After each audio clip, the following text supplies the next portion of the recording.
नमस्कार। मैं कुछ कहना चाहता हूँ। अभी कुछ दिनों से ऐसे माहौल भारत में, सारे देश में कुछ माहौल बहुत ही पेचीदा, बहुत ही खतरनाक तरीके से तैयार होते जा रही है। Just make violence, assassinate, community concentration. उसके बाद लोगों के दिल में बहुत सारे ख्याल पैदा हो रही है, क्या हिंदुस्तान में हम हिंदू सेफ है? मुझे तो नहीं लगता हम सेफ है, क्योंकि मैंने एक फिल्म अभी तक देखा नहीं, लेकिन उस फिल्म के बारे में बहुत सारे चर्चा हो रही है सारे भारत में। कश्मीर फाइल्स, जो 1990 में बहुत सारे हिंदू पीस्ट मतलब पंडितों का नरसंहार हुआ था। 1999 दिसंबर में नारे लगाए थे सारे कट्टरपंथी पाकिस्तान का, जितने भी मुसलमान हैं सब, वहाँ का रहने वाले जितने भी कश्मीरी पंडित, उन लोगों को मौत की घाटों में उतारा गया। बहुत सारे औरतों को आड़ी से काटी गई और बहुत सारे औरतों को रेप किया गया, और अचानक ऐसा सिचुएशन तैयार हो गई थी। मुझे समझ में ये नहीं आता, इस कश्मीरी फाइल को लेकर ये जो कट्टरपंथी बहुत सारे आवाज़ उठा रहे। अभी गोधरा कांड के बारे में कह रहे, गुजरात कांड के बारे में कह रहे, दिल्ली का जो दंगा उसके बारे में कह रहे। तो मेरा सवाल ये है, जब पाकिस्तान नारे लगा रहे थे भारत तेरे टुकड़े टुकड़े हो जाए, मुफ्ती अहमद और कुछ जाहिल इंसान जिन लोगों के नाम लेना नहीं चाहता, उनके साथ जिन्होंने इतना हत्याकांड किए थे, इंटरव्यू में भी बताया हम कम से कम 200 पंडितों को मार दिए। उनका डायरेक्ट इंटरव्यू हुई थी। तो उस समय कांग्रेस सत्ते में थे, भारत की सत्ते में कांग्रेस थे। तो जब मस्जिदों से अनाउंसमेंट हो रही थी, जो सारे मुसलमान आप लोगों को आगाह कर रहे, जितने भी हिंदू है यहाँ से जितना जल्दी हो सके भाग जाओ, और जो काफिर है उन लोगों की औरत, उन लोगों की बीवी बच्चे, जो लड़कियां हैं हमारे पास छोड़ के जाओ, मतलब हम लोग मौज मस्ती करेंगे तुम्हारी औरतों के साथ। उसके बाद धर्म परिवर्तन करवाएंगे और सारे मंदिरों को तोड़ देंगे, सारे सनातनियों को मुस्लिम बनाएंगे। तो ऐसे नारे लगाए थे। तो रब्त हो गई थी। 32 साल बाद अग्निहोत्री नाम की एक बहुत ही मजबूत और बहुत ही ताकतवर डायरेक्टर ये कास्टिंग किए और ये फिल्म बनाया। अनुपम खेर जी और मिथुन चक्रवर्ती, ये दोनों मिलकर ये किरदार निभाए। बहुत ही अच्छी एक्टिंग की और बहुत ही चर्चे में आ रहे। बहुत सारे हॉल में बैन लगाने की कोशिश कर रहे। अभी सुनने में आए जम्मू में भी ऐसी हरकतें किए थे। दिल्ली में कुछ ऐसी जगह पे इस फिल्म को चलाने के लिए मना कर रहे, और उस भोसरी वाला कपिल शर्मा वो भी उस फिल्म का प्रमोशन करने के लिए मना कर दिए। करेगा तो, क्योंकि वो तो लिब्रा डॉग है। और ये जो हमारे हिंदुस्तान में जो कट्टरपंथी, इन लोगों का ताकत इसीलिए बढ़ रही है क्योंकि हम हिंदू, हम में से बहुत सारे हिजड़े हिंदू हैं जो सपोर्ट करते हैं उन लोगों को। क्योंकि कांग्रेस में तो ज़्यादा से ज़्यादा हिंदू थे। मनमोहन सिंह उसके साथ खड़े होके फोटो खिंचाए जब सत्ते में थे। तो कांग्रेस का क्या जिम्मेदारी था जब कश्मीर में बीच रास्ते में एक औरत को उसकी बेटे के सामने नाश किया, कपड़े उतार के आड़ी से उसको काट दिया, उससे पहले रेप किया। वो उन लोगों को आंखों में चुगी नहीं? सत्ते में कौन था? राजीव गांधी ऐसे हत्या नहीं हुए, महात्मा गांधी ऐसे हत्या नहीं हुए।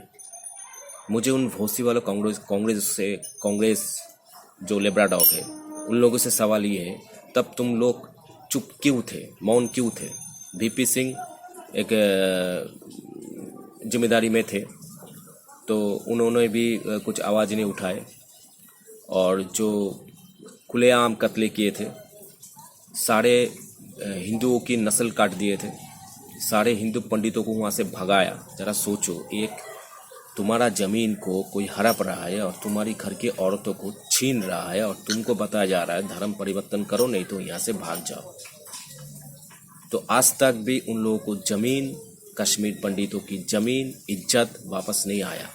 जिन लोगों को मौत की घाटों में उतारा गया उन लोगों की जिक्र नहीं हुई। मेरा सवाल ये है, पाकिस्तान 370 हटाने से मोदी जी बहुत सारे कट्टरपंथी के विरोध में आ गए। मेरा सवाल ये है, पीओके किसका हिस्सा है? और ये कश्मीर भी बहुत सालों से अपना जिगर जाकिर बना के रखे थे, अपना जिम्मा बना के रखे थे। बहुत सारे टेररिस्ट का जोन हो गई थी वहाँ पर। बहुत सारे हमारा जो इंडियन आर्मी, इंडियन जवानों का शहीद हुए थे, जवान मर गए थे, उन लोगों का शहादत हुए थे। तो तब कोई आवाज़ नहीं उठाया। कश्मीर में जो टेररिस्ट को सफाई करते करते हमारी बहुत सारे जवानों की कुर्बान हो गई थी, बलिदान हो गई थी, लेकिन उसका कोई जिक्र नहीं है। और सवाल ये है, तो उसी समय कांग्रेस को ये करना चाहिए था, जितने भी मिलिट्री है सबको वहाँ घुसाओ और AK-47 के जरिए, कुछ भी जरिए इन सारे नस्लों को ख़त्म कर दो। ये जितने भी टेररिस्ट है, जितने भी मुसलमान वहाँ पर थे, मुसलमान को गलत नहीं कर रहा हूँ क्योंकि सब मुसलमान एक नहीं होते, लेकिन ज़्यादा से ज़्यादा ये दिखाई जाती है ये मुसलमान अपने धर्म के लिए कुछ भी करते हैं। अभी बांग्लादेश में सुनने में आ रही इस्कॉन मंदिर में हमला कर रहा है, तो इसका कीमत चुकाना पड़ेगा, क्योंकि जागना पड़ेगा। अभी बंगाल में भी बहुत सारे टेररिस्टों को पकड़ में आ रही है, क्योंकि बंगाल में जो ममता बेगम मुसलमानों को सपोर्ट करते, तो टेररिस्ट तो पैदा हो गई। वो बात की बात हम बाद में कह रहे हैं, बाद में ये टॉपिक लेकर बात करेंगे। लेकिन बात ये है, 350 से ज़्यादा स्क्रीन कश्मीर फाइल्स को सपोर्ट मिली सिनेमा हॉलों में और बहुत सारे मॉलों में। कुछ मॉलों में कश्मीर फाइल का पोस्टर लगाए नहीं गए। बच्चन पांडे ऐसे भूसी वालों का कुछ फ़ोटो, कुछ फिल्म का कुछ पोस्टर लगाया गया। और कपिल शर्मा, उसका औकात क्या है, उसने प्रमोशन करने के लिए मना कर दिया, लेकिन मोदी जी ने प्रमोशन की। बस पब्लिक हम एक साथ है बस। अभी फिलहाल दिखाई पड़ रहे गुजरात कांड लेकर एक फिल्म बनाए थे, उसको बैन किया RSS वालों ने। गुजरात में 2002 में बहुत खतरनाक तरीके से राइट हुई थी, तो उनमें से 790 मुसलमानों की हत्या हुई और 235 हिंदुओं की हत्या हुई और 266 इंजर हुई थी। गोधरा कांड में जो ट्रेन के अंदर जितने भी बनारस से आने वाले तीर्थयात्री जितने भी हिंदू सनातन थे, उन लोगों को गोधरा में एक ट्रेन के अंदर जिंदा जलाया गया था। और ट्रेन की आजू बाजू में कोई भी रास्ता ऐसा नहीं था, मतलब सारे दरबार बंद कर दिए थे और बहुत ही खतरनाक तरीके से, बहुत ही बेरहमी से उन लोगों को कत्ल की गई थी। जिस तरीके से 1990 में बहुत ही बेरहमी से सारे हिंदुओं को मार दिया गया और बहुत हिंदू, बहुत पंडित घर छोड़ के, कश्मीर अपना भूमि छोड़ के बाहर निकल गए, इधर उधर भटक गए। आज तक उन लोगों को कोई भी जस्टिस नहीं मिली। So I applied on government till now, new government. So we want new revolution, we want revenge.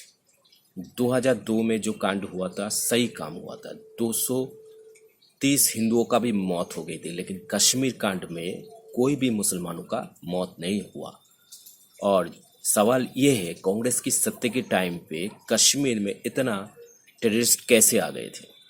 सवाल ये। सबसे पहले कश्मीर के बाजू में जो POK, उसका टेररिस्ट जोन बनाने के लिए वहाँ का पाकिस्तान का, इस्लामाबाद, लाहौर का कुछ टेररिस्ट हथियार लेके अंदर आने लगे थे। बॉर्डर चेकिंग नहीं होती थी और धीरे धीरे 1987 से शुरू करके 1990 में हथियार आते रहे वहाँ, क्योंकि बाजू में ही पाकिस्तान है।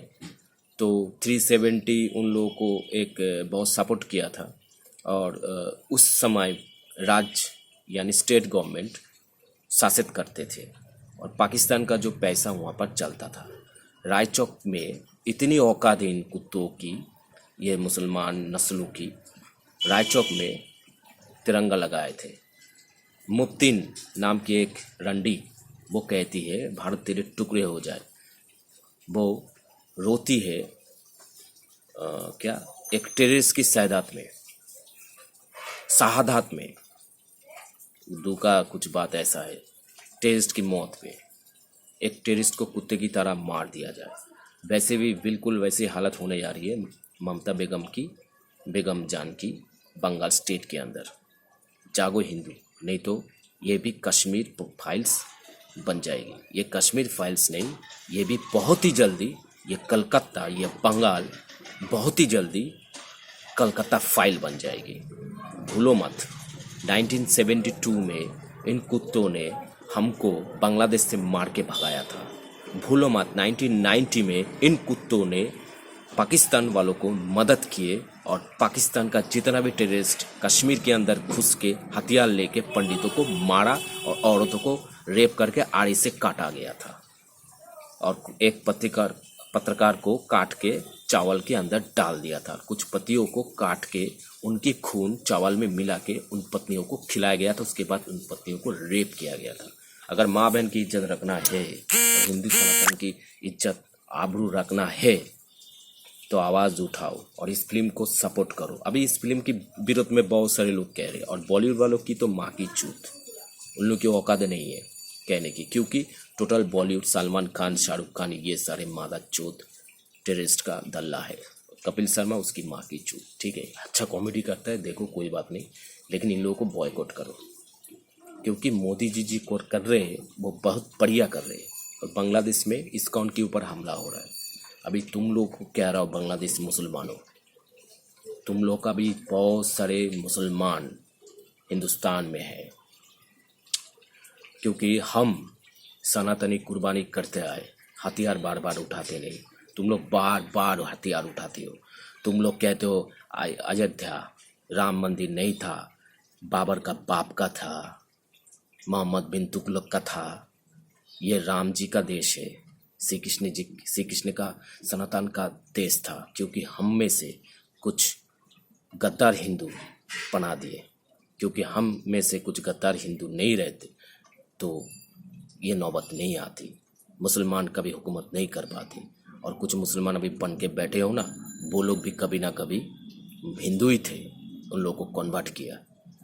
छत्रपति शिवाजी नहीं आते, महाराज नहीं आते तो भारत को आज़ादी नहीं मिलती। राणा प्रताप नहीं आते तो भारत को आज़ादी नहीं मिलती। लास्ट में अंग्रेजों को भगाया भगत सिंह नेताजी ने, वो मादाचोद गांधी जी ने नहीं। नाथुराम गॉडसे ठीक किया था। अगर मैं होता 6 की 6 उसके सीने पे डाल देता।